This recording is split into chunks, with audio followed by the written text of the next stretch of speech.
Hello, everyone.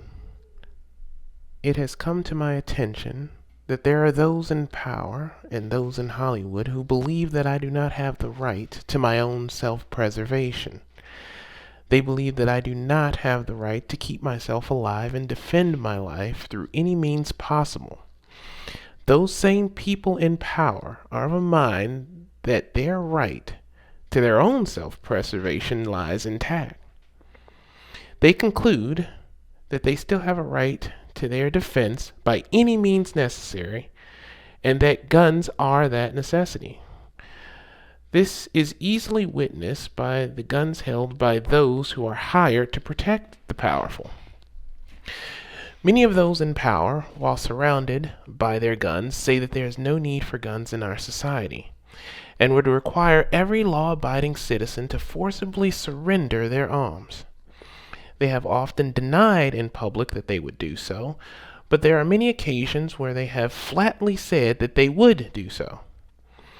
Dianne Feinstein stated in an interview on 60 Minutes in 1995, "If I could have gotten 51 votes in the Senate of the United States for an outright ban, picking up every one of them, Mr. and Mrs. America, turn them all in, I would have done it.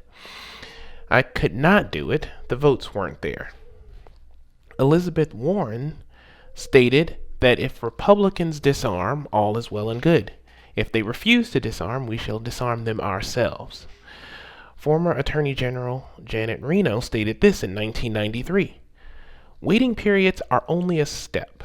Registration is only a step.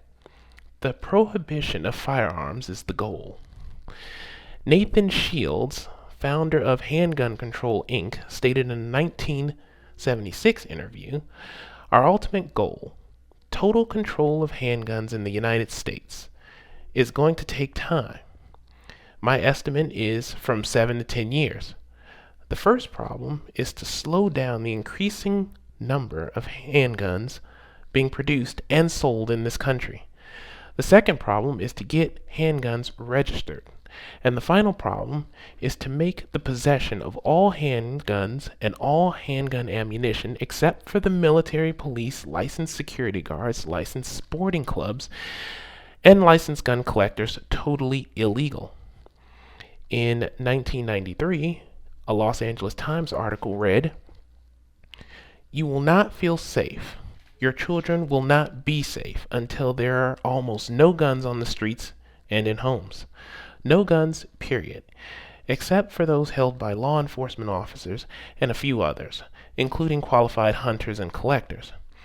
We must, as a nation, move toward a very different model that presumptively bars private citizens from owning a firearm unless they can demonstrate a special need and ability to do so. We think the time has come for Americans to tell the truth about guns. They are not for us. We can't handle them. They kill people, our children included. It is time to get rid of them. Period." Here's another one from the Washington Post by columnist Eugene Robinson.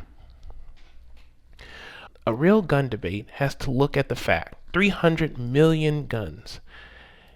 And we need, to look at what was done in a place like Australia where they had a gun buyback. And gun control is permissible according to the U.S. Supreme Court.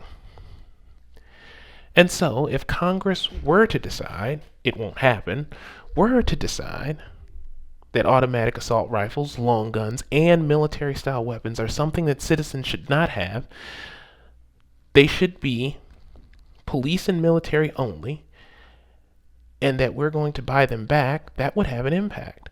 And that's what the debate ought to be." Hillary Clinton said in the 2016 election, in reference to the Australian gun buyback, "Australia had a huge mass killing about 25 years ago. Canada did as well. So did the UK. In reaction, they passed much stricter gun laws. The Australian government, as part of trying to clamp down on the availability of automatic weapons, offered a good price for buying back hundreds of thousands of guns and basically clamped down going forward. In terms of having more of a background check approach, more of a permitting approach. Let's also not forget the many protesters from the March for Our Lives rallies were clear about their want to take away guns with signs stating full bans and that they wished Obama had taken away all guns. Gun ownership has increased, yet instead of crime spiking, we observe violent crime dropping. A study looking at the rise of concealed carry permits and crime from the Crime Prevention Center showed that in 2014 there was a 146% increase in concealed carry permits from 4.5 million to 11.1 million. During that same time, violent crime rates dropped 22%. A Pew Research analysis based off of numbers from the CDC showed that from 1993 to 2013, homicides by firearms fell from 7 out of 100,000 to 3.6 out of every 100,000. Further, the number of victims of crimes involving guns but did not result in death dropped from 725 per 100,000 to 175 per 100,000. This is all while the gun ownership increased 56% adjusted for U.S. population between 1993 and 2013, from 0.93 per person to 1.45 per person, according to the Congressional Research Service report. Total crime has also fallen, 4,162 per 100,000 in 2001 versus 3,098 per 100,000 in 2014. According to that same report from the Crime Research Prevention Center titled More Guns, Less Crime, it stated, when you allow people to carry concealed handguns, you see changes in the behavior of criminals. Some criminals stop committing crimes. Others move on to crimes in which they don't come into contact with victims. Others actually move to areas where they have less fear of being confronted by armed victims. He concluded with the fact that it appears each 1 percentage point increase in the adult population holding permits is roughly associated with a 1.4% drop in the murder rate. This disproves that more guns equal more crimes. However, what about the gun owners themselves? Will more guns induce them to commit more crimes? The evidence points to the opposite. 90+% of all murders by firearms are committed by convicted felons and the mentally ill. These are two groups that are already prohibited by law from owning a firearm, yet they still get them and commit almost all of the firearm-related crimes with them. This should alone show that gun laws do not work, will not work, and serves to further enable the criminal who ignores the law by nature and disables the law-abiding citizen. According to the Texas Department of Public Safety and the U.S. Census Bureau in the year 2000, Texas citizens with concealed carry licenses are 14 times less likely to commit a crime. They are also 5 times less likely to commit a violent crime. According to a study by William E. Sturdivant, in 1999, people with concealed carry were 5.7 times less likely to be arrested for violent offenses than the general public, and 13.5 times less likely to be arrested for non-violent offenses than the general public. However, there are still evil people in the world, people who will want to kill, and there is nothing that we can do about that. A gazelle uses its horns and hooves to fight off predators. If you strip the horns from a gazelle, it does not create less predators. On the contrary, it creates more, as there are now easy prey. And the same can be said with the porcupine and its quills. The CDC states that there are 500,000 and 2 million valid uses of guns for self-defense. The range is due to many factors. For example, if someone stops a shooting, it is very hard to gauge how many would have been shot had the evildoer been allowed to continue. Another report by a Florida state criminologist, Gary Kleck, reported on surveys from the CDC that showed over 2.2 million of uses of guns in self-defense. A study published by John Lott and David Mustard in the Journal of Legal Studies state that allowing citizens to carry concealed weapons deters violent crime. A 1986 study by James Wright and Peter Posey entitled Armed and Dangerous, a survey of felons and their firearms, stated that 60% of convicted felons avoided committing crimes when they knew their would-be victims were armed. 40% avoided committing those crimes against a would-be victim if they merely thought the victim might be armed. The felons in the study also reported that they avoid entering houses when people were home for fear of being shot. Dr. Gary Kleck, a criminologist, goes on record stating that about 59% of all burglaries in the UK take place while the occupant is at home. This is in contrast to 13% in the US. A report by the Department of Justice, The Armed Criminal in America, a survey of incarcerated felons, the U.S. Bureau of Justice Statistics Federal Firearms Offender Study in 1997, states that 74% of felons agreed that burglars in the U.S. would avoid houses when people were home for fear of being shot during their crime. Further, 57% of felons polled agreed that criminals are more worried about meeting an armed victim than running into the police. So let's look at what happens when countries ban guns and take examples from two of the countries that have done the most to ban guns, the UK and Australia. In the UK, guns have been under the strictest ban since about 1997. However, the laws have not seemed to have stopped criminals getting weapons. Most have turned to knives to accomplish many crimes, even though all knives of a certain length are also banned from being carried outside the house. According to the British Crime Survey, you are twice as likely to be a victim of a knife crime in the UK as you are to being a victim of a gun crime in the US. This ratio could be higher as hospitals in the UK do not have to report knife-related crimes as they do gun-related crimes.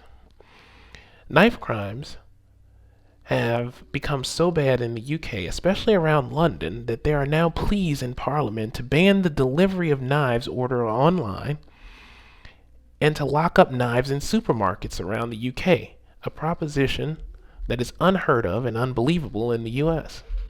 These pleas for knife control comes on the back of such crimes as on May 6, 2007, London recorded 10 knife killings in the previous 11 days.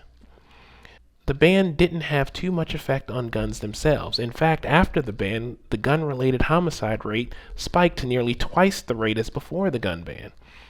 Of course, gun-related crime has since fallen off, but this can be related to several other factors, namely knives. The total homicide rate has been largely the same as it was before the ban. However, in recent years, the UK has seen a spike in homicides once again.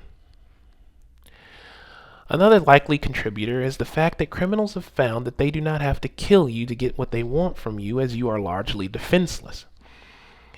If one looks at total crimes per 100,000, the UK ranks fourth, with higher rape, robbery, and burglary rate than the US. The US ranks 22nd. So granted, while you're less likely to be shot and killed in the UK, you are more likely to be stabbed, raped, robbed, and or burgled. That's much better, right? However, all the bans and laws have not stopped illegal gun ownership and crime. Not only in the UK, where gun crime is starting to go up again, as evidenced by gun crime increasing 42% in London in 2017, but also in the whole of the EU, who also has tight gun control laws. This has led to the police in Europe stating that they are now outgunned by terrorists, who have apparently been able to get high-powered assault rifles on the black market easily and cheaply. Europol Chief of Staff Brian Donald recently said that there were 2 large seizures of firearms, mostly assault weapons, in the past 2 weeks alone. None of these were stolen from gun stores or the homes of law-abiding citizens. Yet in spite of the laws against them, it has been relatively easy to get your hand on pretty much anything you want, even easier than in the United States for many select-fire, fully automatic weapons.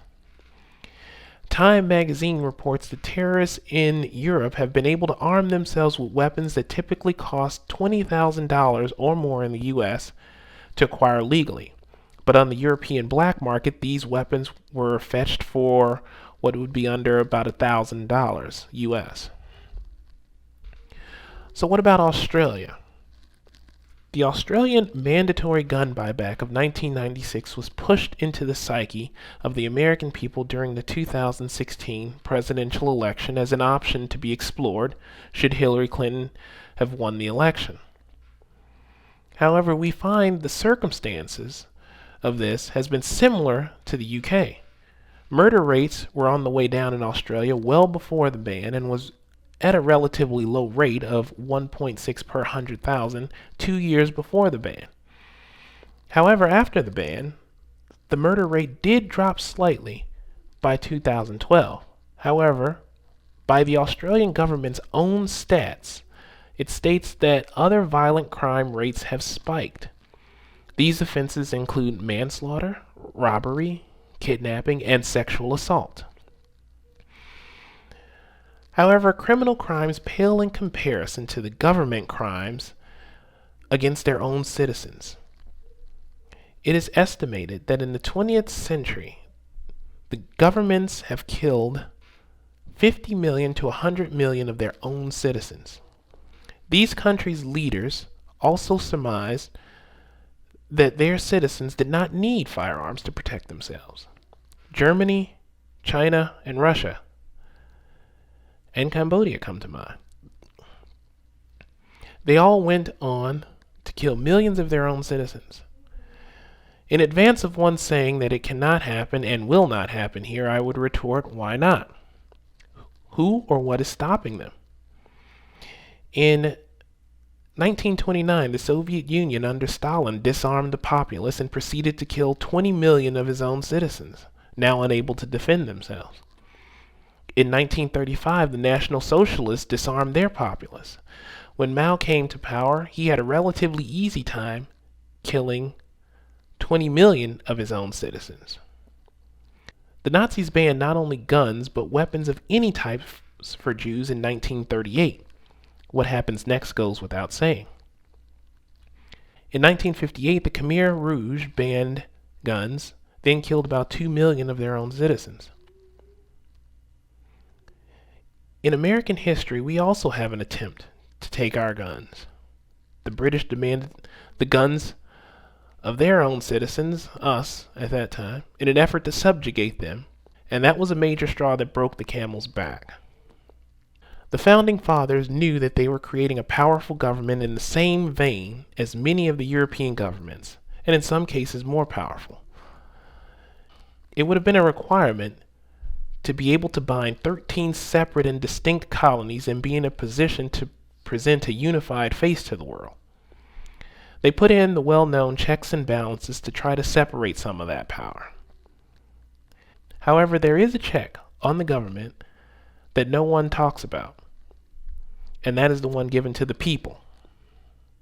The founders knew that if they were to create the powerful government that their situation required, they needed to create an equally powerful people, lest the yoke of tyranny that the colonies experienced under the crown would be no less burdensome from their newly created government.